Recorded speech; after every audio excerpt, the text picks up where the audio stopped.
soon as I fired up the truck, I like breathe in some of that 112 octane. It's like a drug for me. Go!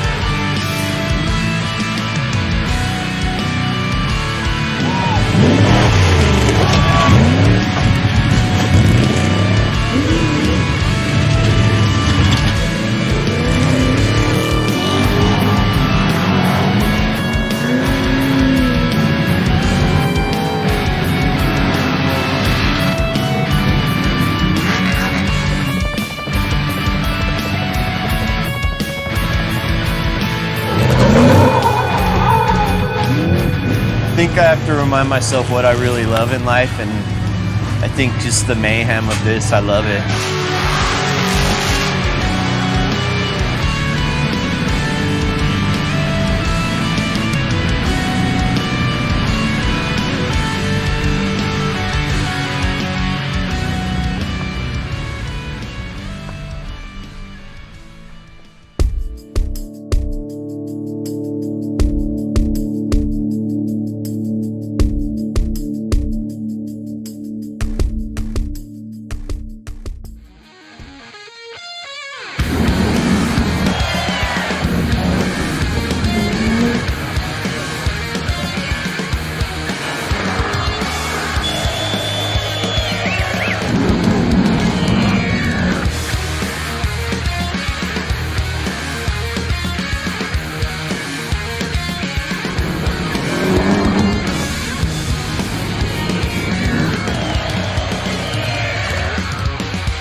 I don't know, I've had a little bit of taste of short course before, and I think I just wanted to, I don't know, see how well I do.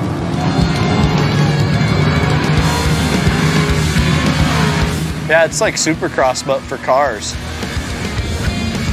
You know, big jumps, and you just gotta go for it, man, and full throttle over, whoa, or you won't make it, so.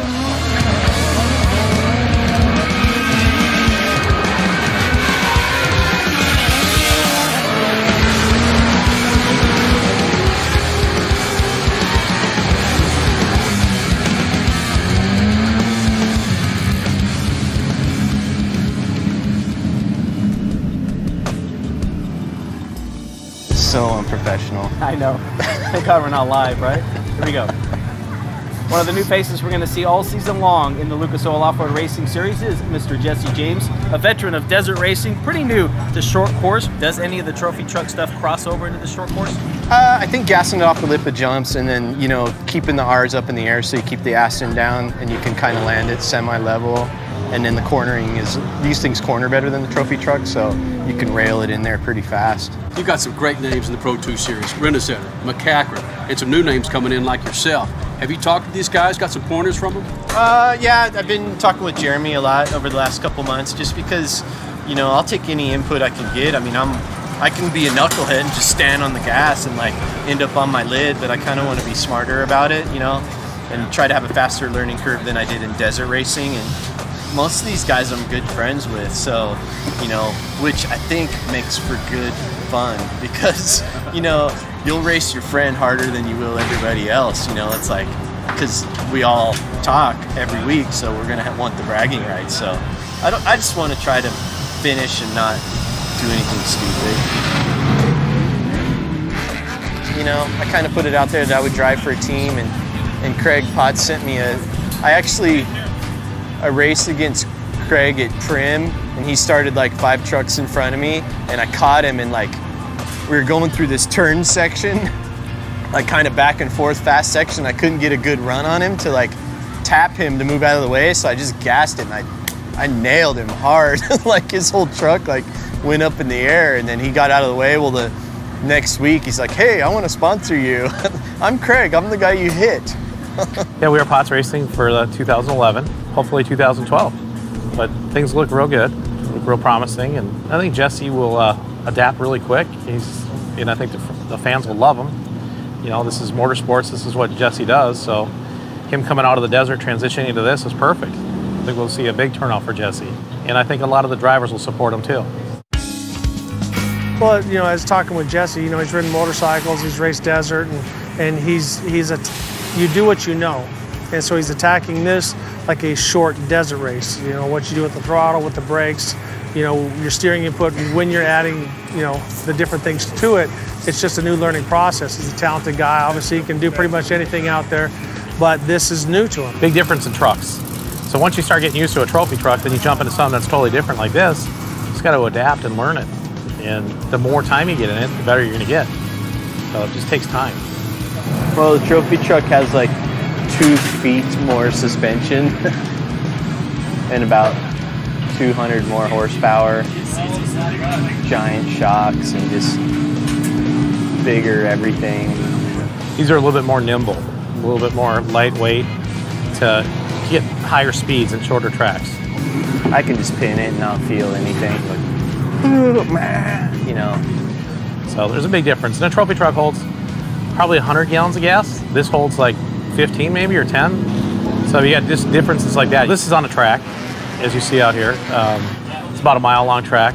Desert races can go anywhere from 250 miles to 1,500 miles. Desert racing, you focus more on just going straight, high speed, bigger tires, going through a lot of different terrain, rocks, and all that. This is more, it takes finesse, but it's a brutal finesse. Real high speed, you know your turns. The track never changes here, which is cool. So you always know your left turn, right turn, so you can adapt to it pretty quick. In the desert, you don't know anything. The desert is a lot more challenging, I think. I mean, here is very intense, very intense. This, you're in the air, turning off of jumps and stuff, and trophy truck, I mean, you experience some of that, but not a lot of it. I think you got to be more aggressive with this. These guys are so good, you got to be extremely aggressive. This is like a barroom brawl where you're getting hit from all angles. You don't know what's going on. It's part survival, it's part instinct, and you have to be aggressive as well. So, you know, I've referenced it many times. This is like the MMA of motorsports.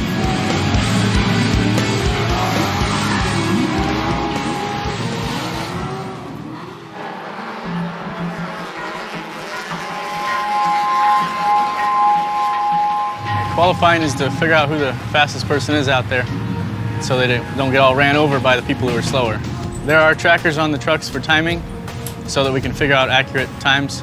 I don't know how fast I am, so like I'm pretty fast at desert racing, and I'm pretty fast at figure 8. Like I'm not afraid to go for it, so if I can combine those two, I think I'm good. And I can't go too nuts because I'll kill the truck or kill myself, you know, overwork myself. So I got to keep that same kind of zen attitude and try to like just let the race come to me, you know.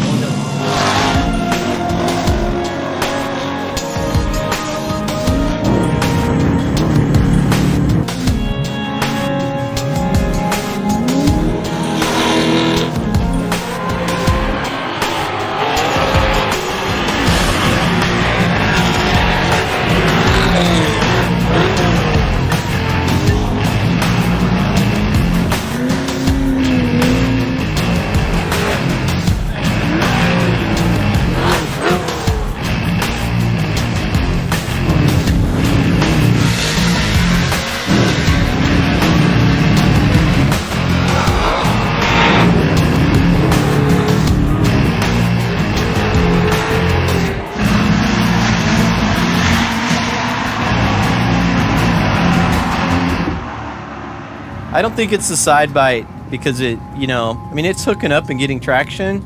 It doesn't, the truck doesn't handle it perfect like I'd want it. And it's kind of I'm doing a lot of steering. It's one of those gas and catch it type of trucks. So I spun it like 3 times out there. Right. And I've never spun that other truck and gone twice as fast. It doesn't take a good set in the corner. So it's gonna be a lot of work. So 16 laps or so, it's gonna be tired afterwards. I can already tell.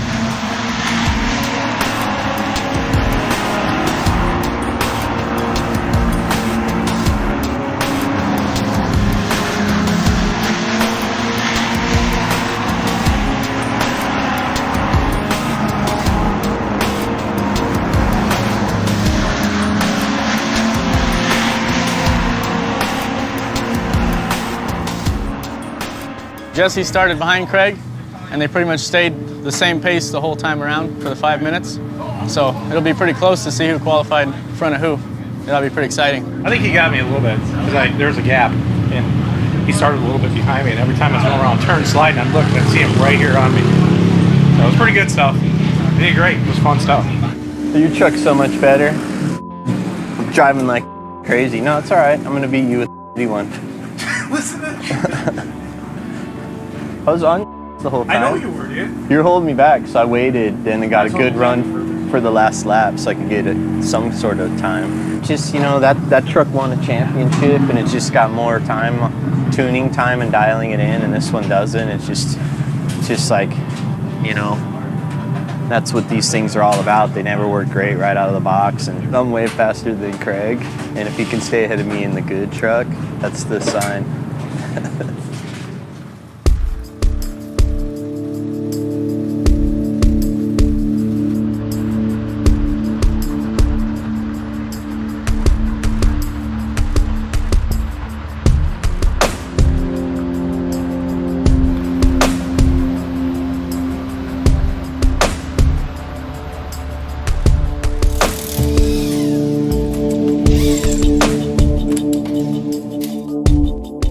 Kind of fighting driving against the truck a little bit and not totally driving the course, where if the truck was totally dialed in, I could drive, just worry about finding the sweet spot on the course. But here I'm fighting the vehicle a little bit, so.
I started getting a little crazy. I had to back off a little bit. Okay, I'm gonna crash. I'm passing too many people.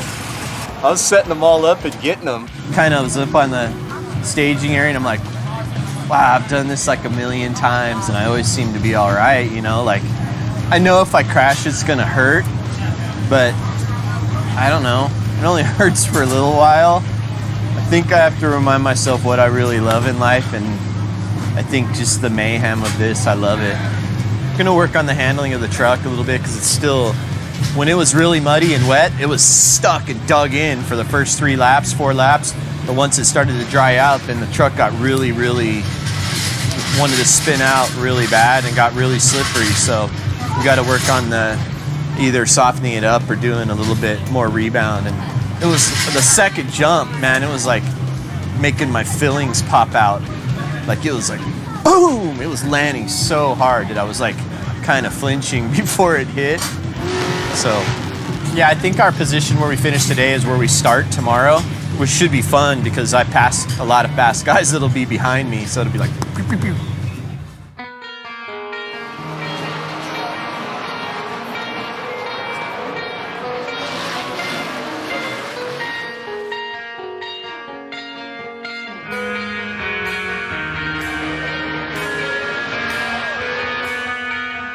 like I'm not really back to square one because my head is still mentally feels good for racing. So I just have to, you know, just pace myself. These guys are all knuckleheads out here, so they're all gonna like go for it, and I'd rather just lay back and let the race come to me because these guys will be trying to take each other out or be on their lid or whatever. So It's going to be extremely tight with 23 guys out there. 23 guys within a 1 mile vicinity. You know, if you think about that, that's one guy every 2 seconds or 2.5 seconds. So it's going to be pretty aggressive.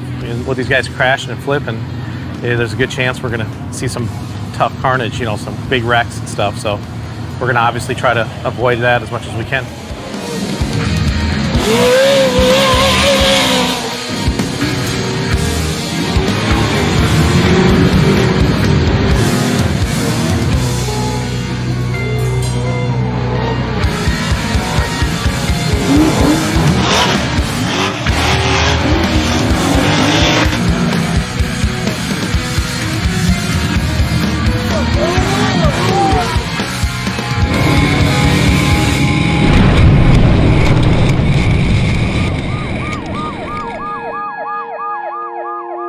no, I just heard it on the radio as I guess he lawn darted it, nosed in off the jump.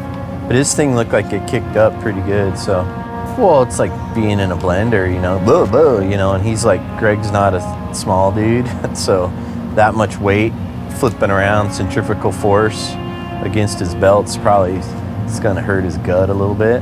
So I hope he's okay. But like I can't like lose focus on racing or you let it rattle me, you know. But he's walking and talking, so that's cool. So you just walked off into the ambulance? That's it? He was talking to Justin, he said he was okay. He went in the ambulance for precautionary.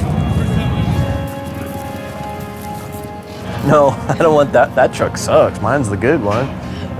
Like I've been saying.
Went pretty much as I expected. I mean, I went a little faster than I've gone before and tried to push it harder, but the truck just doesn't want to turn.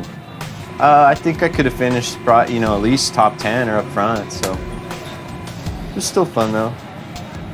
I think short course racing was pretty fun, but I'm definitely meant to be racing in the desert. You know, I like the short course racing, but you know, waiting all day in a trailer in the pits to race for 10 minutes, it's not my idea of fun. I'd rather wait for 10 minutes and race all day. That's what I want to do. So I'm happy to be racing back in the desert.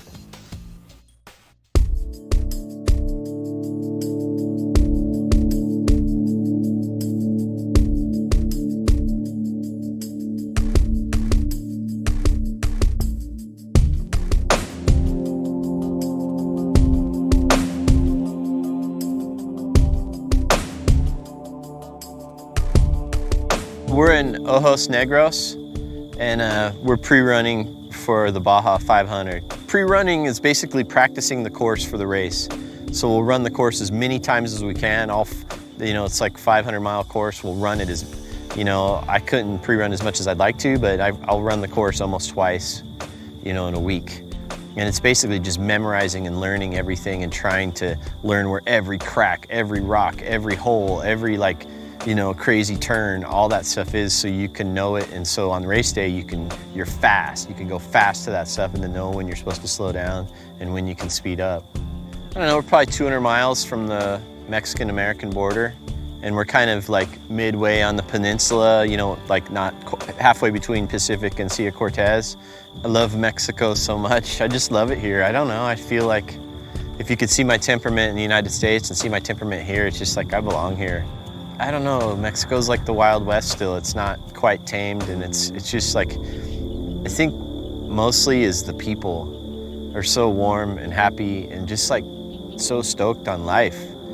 Everybody's not such in a big hurry and pissed, and it's just, it's just like I don't know, I just love it down here. Racing here is just like, compared to the US, I mean, it's just a different experience because you have to overcome all the, you have to get your grounding. You can't just show up down here because you got money and race and think that you're cool, because you have to know the system. You have to know, and you have to respect this place, and you have to respect these people. And I try to be cool. I wave to everyone and love all the kids and all the Mexico dogs and just, I don't know.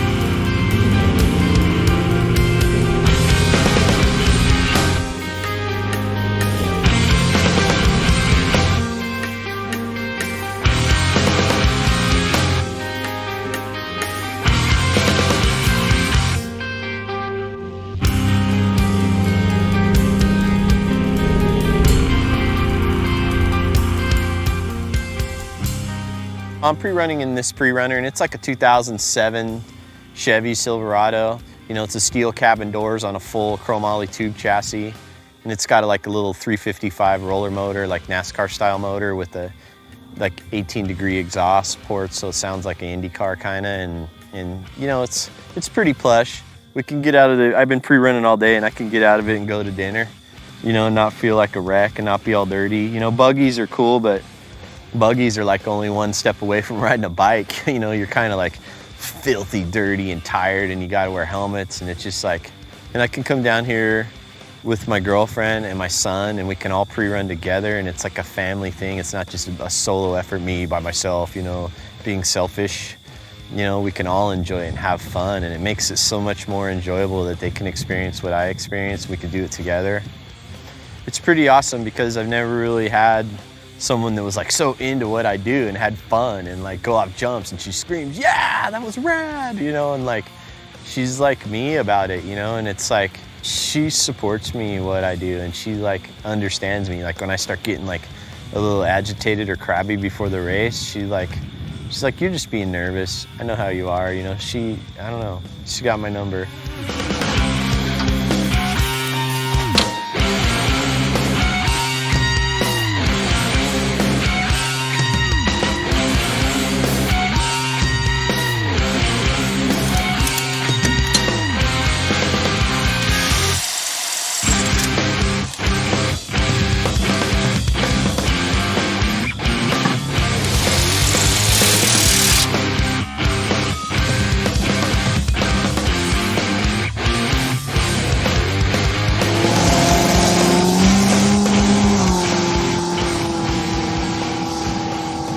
Something I really love, I want to focus on. I stopped building bikes because I didn't really love it anymore, but being out in the desert on my trophy truck, I love it.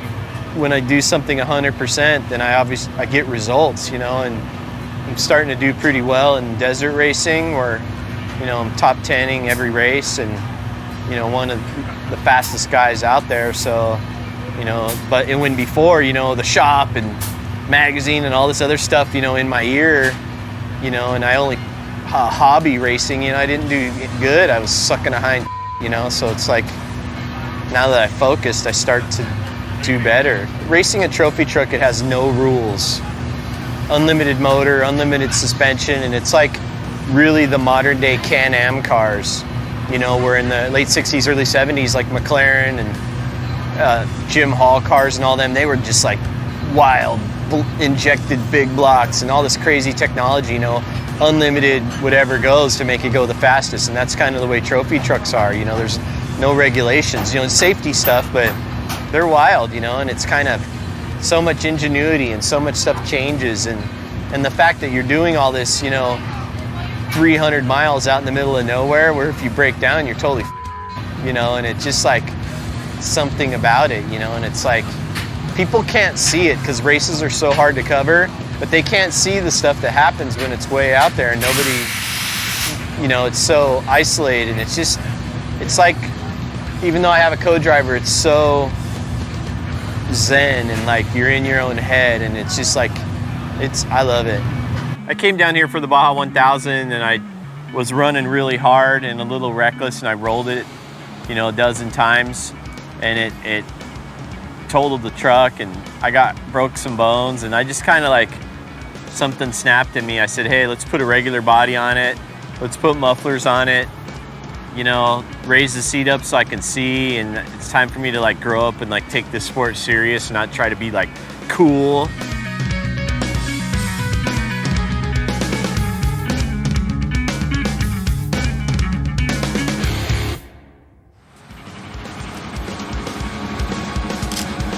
Well, we haven't driven the truck since San Felipe, so we're gonna go shake it down and make sure, you know, we made a bunch of changes to it. Not a bunch, but just tweaks and dialing it in, and the shocks were pretty gone after San Felipe. We're gonna run probably the first 30 miles or so, see how it feels.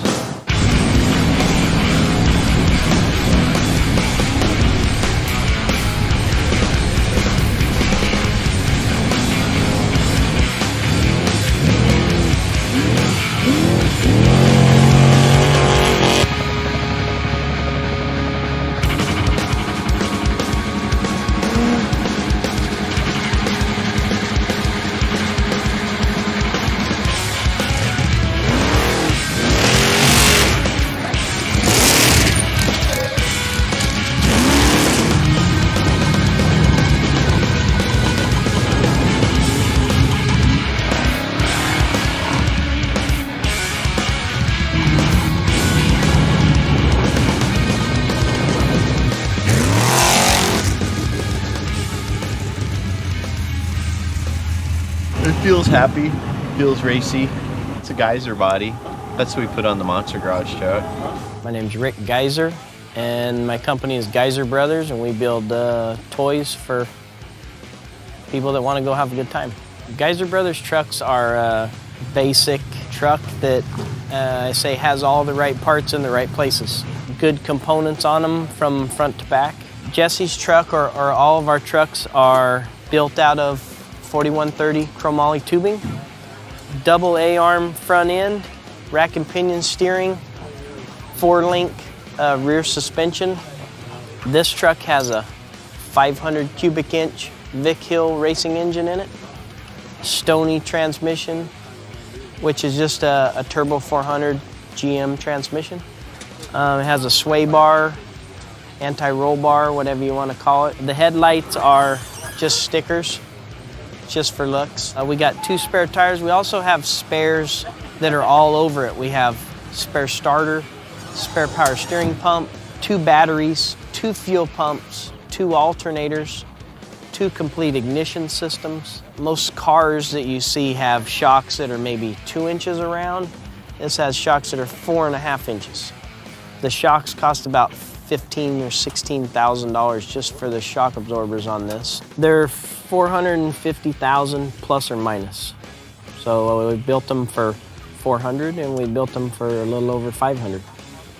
It just depends on what you put on it, as in really the engine wise. The engine package could be $35,000 to almost $100,000 just for the engine and the electronics. The truck that he had before, they call it a mid-engine truck. All the weight's in the back where the traction is. It's very hard on the drivetrain, which would be the axles, the drive line, the rear end gears, and the transmission. Well, the weak link in these trucks is the transmission. This truck, the new Geyser truck, has the same transmission in it. The difference is our engines are in the front. We have less weight on the back, a little bit less traction. We have better wheel travel, a better balanced vehicle. Just totally different deal. The weight setup and the weight bias is different than the mid-engine, and this one's not as blindingly fast as a mid-engine, but it's definitely got more torque and kind of more power. Thunders up big stuff so easy. You hit gigantic holes and it doesn't even move. The other one didn't really turn that well, you know, graded roads it was good, but if you like tight stuff, you had to really set it up. This one, you just throw it in anywhere and it just sticks. You just leave it in second gear. Whoa, whoa, whoa. Yeah, it's so awesome. So much fun to drive. The other one wasn't that much fun. He has everything around him to win. He's got, I say, the best tires. He's got the best car. He's got the best people working on it. He's got very good people in with him, riding with him. He's a good driver. Well, maybe before he didn't have all that. Maybe he just went out and, you know, held it wide open until the wheels flew off or motor blew up, tranny broke, whatever. In the old truck, he would just hold it to the floor and he didn't care. I'm gonna go, I'm gonna brake, or I'm gonna win the race. It's like kind of a wake-up call, you know, that like I need to like settle down and kind of fall in line and don't try to do things Jesse's way, you know, do it the way that works. You know, you don't have to go as fast as you can go everywhere.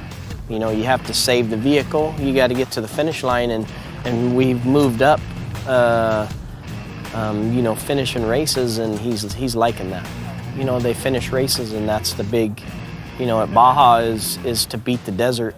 Beat Baja is what they call it. So down here, anything can happen. His heart is there. I think he needs a little bit more time behind the seat. Smitty that rides with him has been in trucks before and stuff, and he's helped him a lot. My name is Gerald King. Everybody knows me as Smitty. I navigate. I basically tell them when to turn left, when to turn right, if there's a danger coming up, if there's a G out or a washout or rocks, or I let them know whatever's on my screen. And then if there's a flat or something wrong with the truck, I fix it. Smitty came in with me 2 races ago, and Rick Geyser recommended him, and he's been a godsend, you know, and really settled me down and gives me so much input, like faster, check up, slow down. I realized the last race I trust him 100% because we were in the dust, and I can't see, and I'm going 100 miles an hour, and he goes, okay, you're gonna turn now, turn the wheel, and I can't see, and I'm, you know, there's cliffs and rocks, and to trust someone like that, it's awesome. That's a co-driver right there. In off-road racing, there's so many variables. People that never do good win, and people that always win never, you know, fail. You could be doing the best, and you could have all your homework, and, you know, a local could be on the course, and, you know, you run off the road, or, you know, you could just get a bad batch of tires and have flats every 5 minutes, or hit a lot of rocks, or your motor can blow up, your tranny can blow up, your rear end can seize up. I mean, there's so many variables. It's not just being a good driver or a good team. There's many more things contributing. A lot of it's just dumb luck.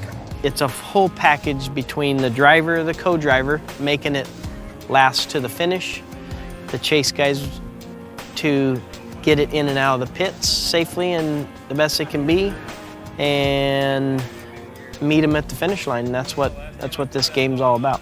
You put all the pieces of the puzzle together, and that's how you win races.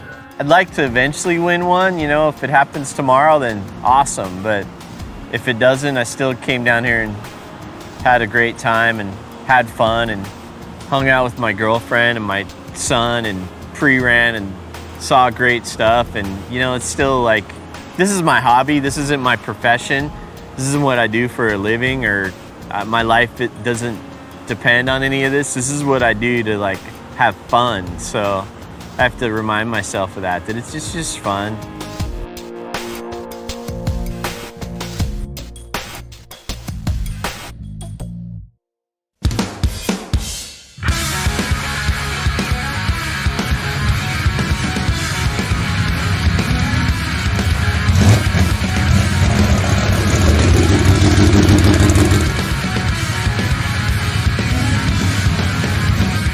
race day. Feel really good. I think I like once I drove here in the truck and feeling like I could see and hear the motor and like breathe in the air and like, I don't know, I think there's so much anticipation and so much preparation for something like this that like your mind becomes all about that, like second guessing everything instead of just about pure driving and racing and having fun. So I'm here at the Baja 500 with Jessie, and we're at the starting line, and it's awesome. You know, I think this is all really exciting, and either way, if Jessie wins or doesn't, like I'll just be really happy for him that he just even did this. And I know in the past for him it's been a challenge to even finish the races, so that in itself is an accomplishment. I think he's got like really great headspace. He's got a good team going right now, and he's like the strongest he's ever been. So I just can't see anything really going wrong. We're always happy when we get guys like Jessie to come into the sport, and the thing that we're really excited about is very clear as we look at 2011 is Jessie has really stepped up his game. You know, he's gone from being out there, being a participant, and certainly in our view at BFG to becoming a contender.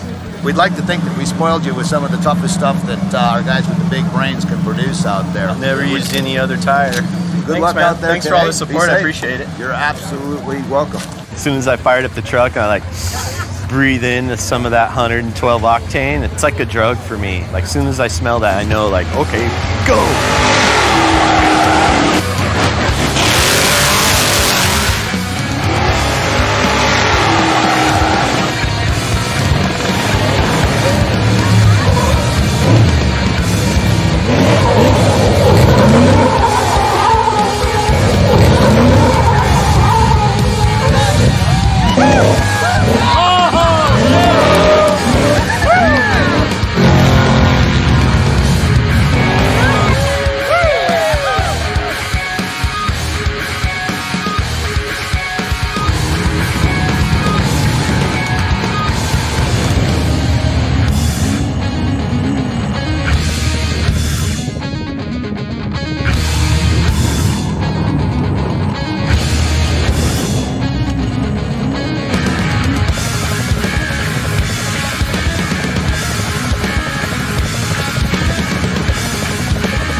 We're here at race mile 80 now.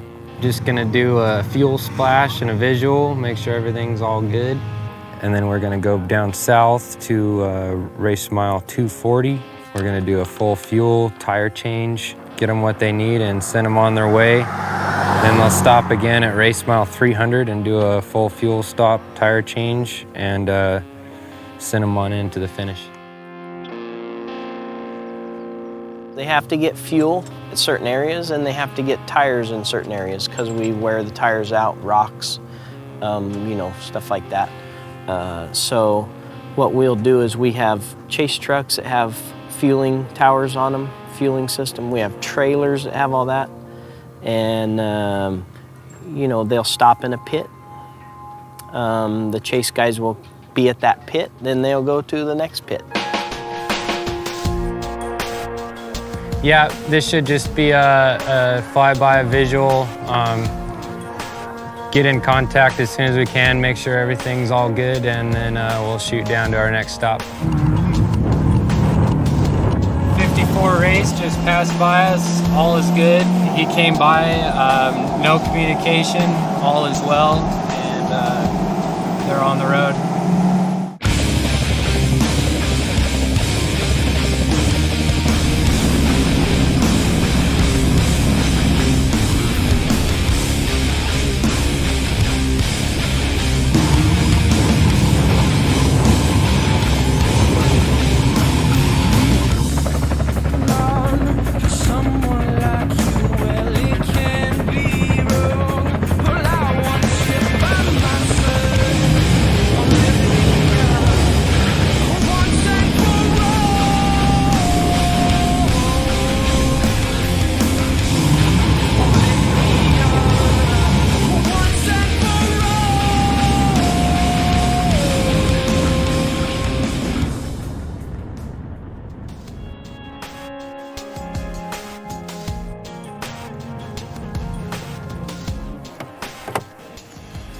I just called in to 54 race, asked if they had copy. And we're getting this high frequency interference coming through, so we're gonna have to check on the intercom and see if there's anything we can do to help them out with that. We're gonna do a splash of fuel, check tires, make sure they all look good, and visual over on the truck and send them on their way. Here they come, here they come.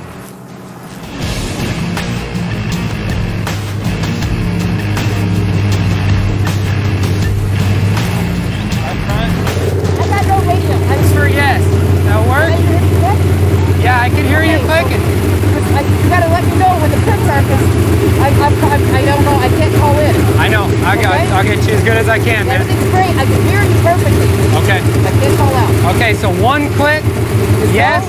Okay, how do you want to do it? One yes, two no. One yes, two no. Okay. Okay. Get him, dude. Yikes. Just grab it, get it.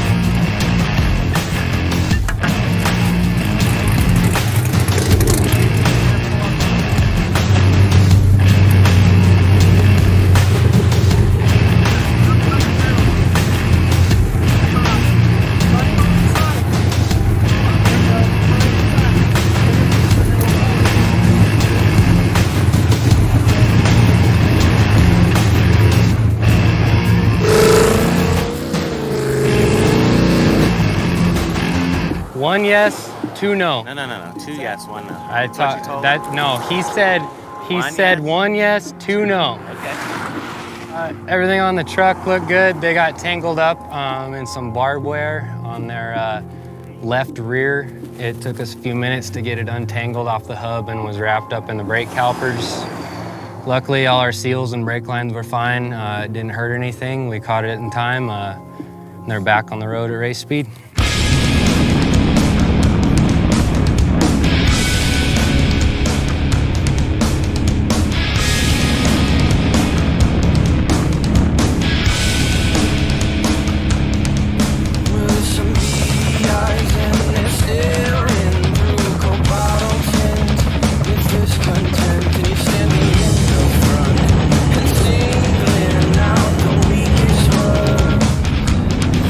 While we said listen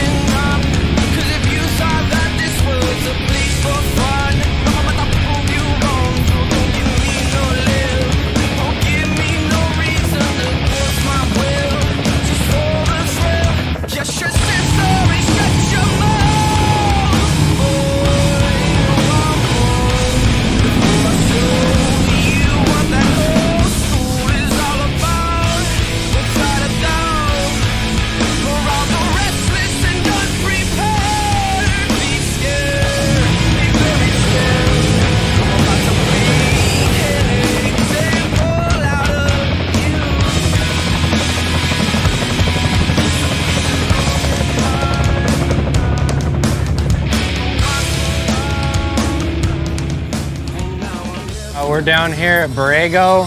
We're gonna do a fuel stop and tire change. We're gonna do a visual look over on the truck, make sure we don't have any issues, and go from there.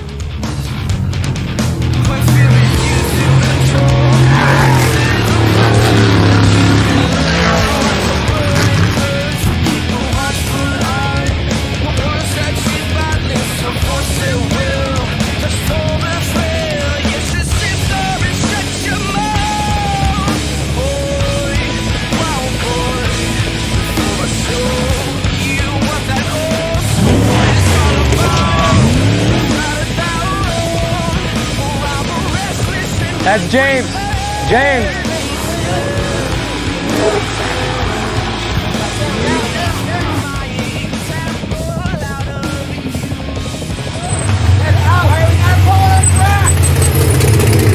What do you need? Get me something good. Get me a hand mic.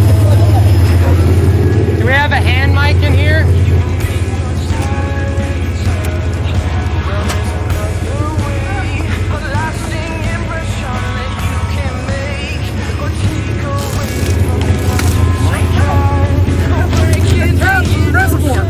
Brake reservoir. Brake reservoir? Yeah. I don't one, bro.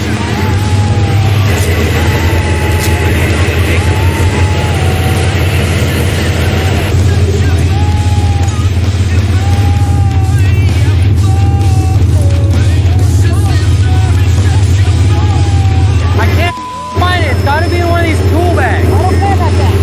Get the tool in here. Drop it.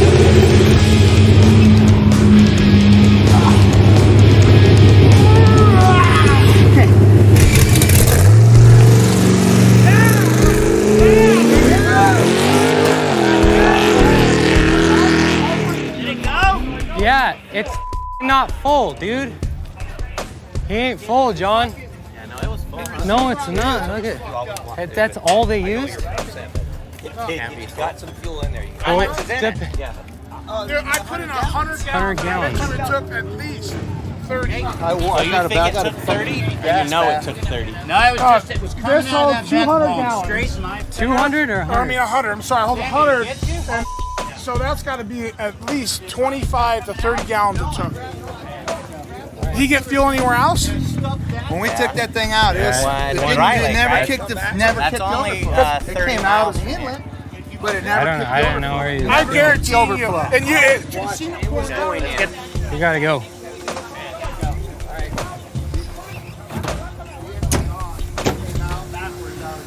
But the discriminator valve never Yeah, but popped. those discriminator valves fail, dude. We've had them fail on GRs. That's, We've yeah, I've had them fail these on ones fail ours. too. Well, they So get you too can- much pressure and get stuck or Yeah, what? as long, the It'll thing still bleed is- pressure off and let it in. It just won't back feed.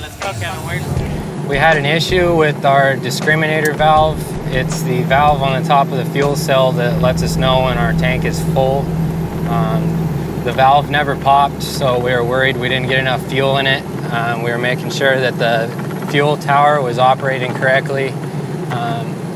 We pulled the filler net cap apart and just to make sure that we were full of fuel, even though that discriminator was not working. We were full of fuel, took 24 gallons, and they're back on the road with fresh rear tires.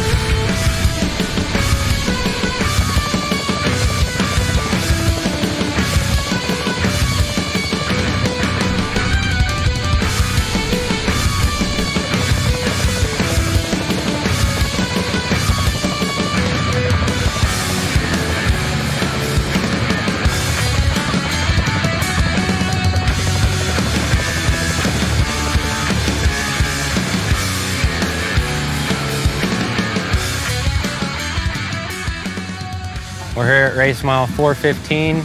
We're just gonna do a visual and check in with them because we still have no communication, and make sure everything is all good and send them on the road.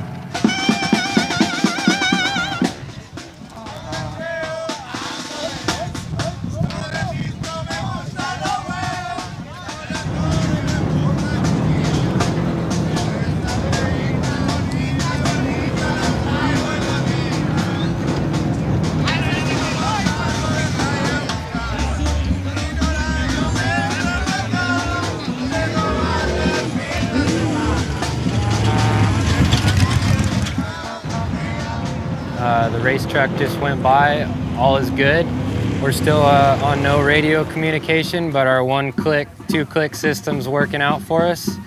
Overall, we had a pretty good day. A few minor issues, but we got by them, and we should have a pretty good finish. Our job as a chase crew's done. We're just going to make our way to the finish line and congratulate our driver and co-driver. And I think today we're going to finish about 10th or 11th on corrected time. Right now we're 9th truck on the road. Overall, that was a good day for us. We overcome a few minor issues to get her to the finish line, but it should turn out for a good day overall.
We are at the finish line, and Jessie is really near, so it's really exciting.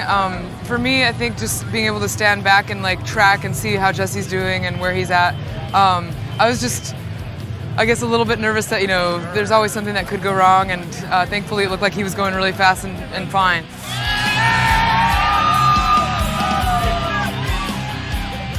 So far, it looks like Jessie's going to be coming in at top 10, which is amazing, and it's something that he's never done with this particular race. So I'm just so excited about that, and I can't wait to congratulate him, even though I know he's going to be really tired.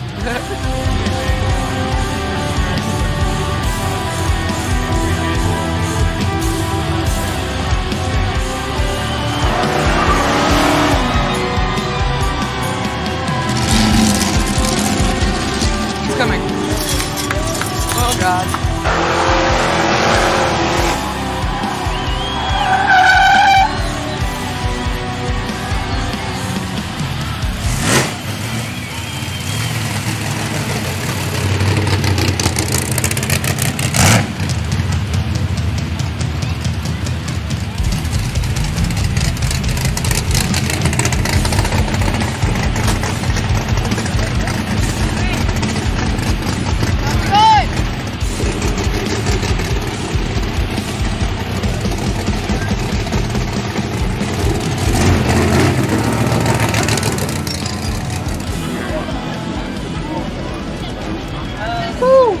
Jessie, got a little water for you. Welcome to beautiful downtown Ensenada. You're gonna pull the earplugs off. Everybody out there cheering him on. Frank from BFG over there.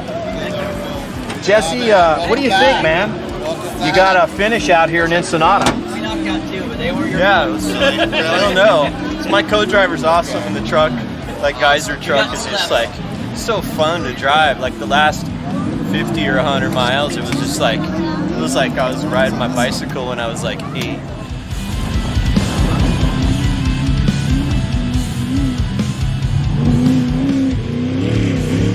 What you got a lot of fans out here, man. The people that have been cheering you on all day, keeping track of you. Who do you want? You got some people to thank, Jesse.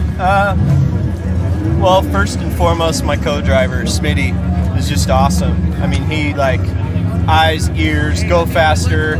You know, I just had ankle surgery like 4 weeks ago, so there's a point where my foot, like, was killing me.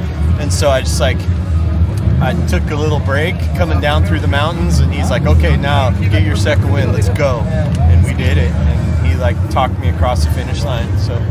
All right, well, we're live out here. Also, like, you want to thank? Also, BF Goodrich tires, pretty awesome. We were pretty mean to him today, and I only got 2 flats. And man, we were killing them. So, and they still held up.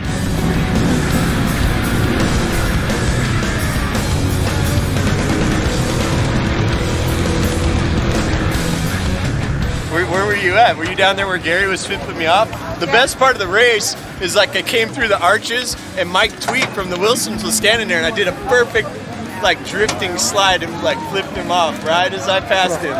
And he saw it, and I saw him see me flip him off. Yeah. Well, while you're racing? Yeah, my friends from Long Beach. That's my favorite part of the race.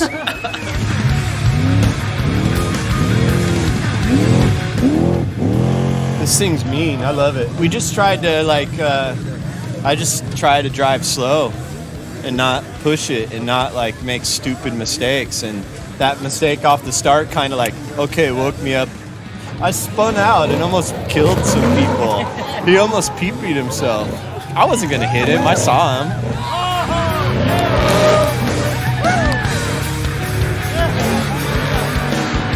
Like, okay, don't be a dumb and, like, take my time and, like, go easy, you know. And we only got past one car passed us, that kid in front of us in the buggy, and everybody else passed us when we pitted. We never got passed all day, so.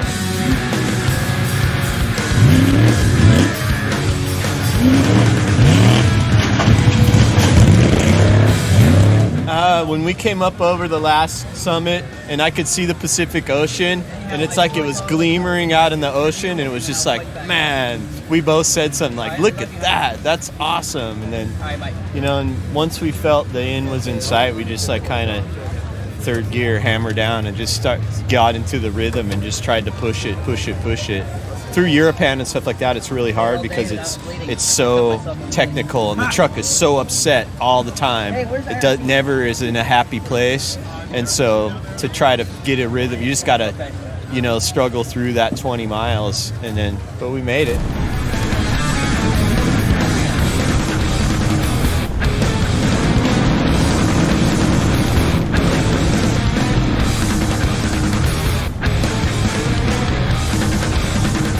I feel pretty good.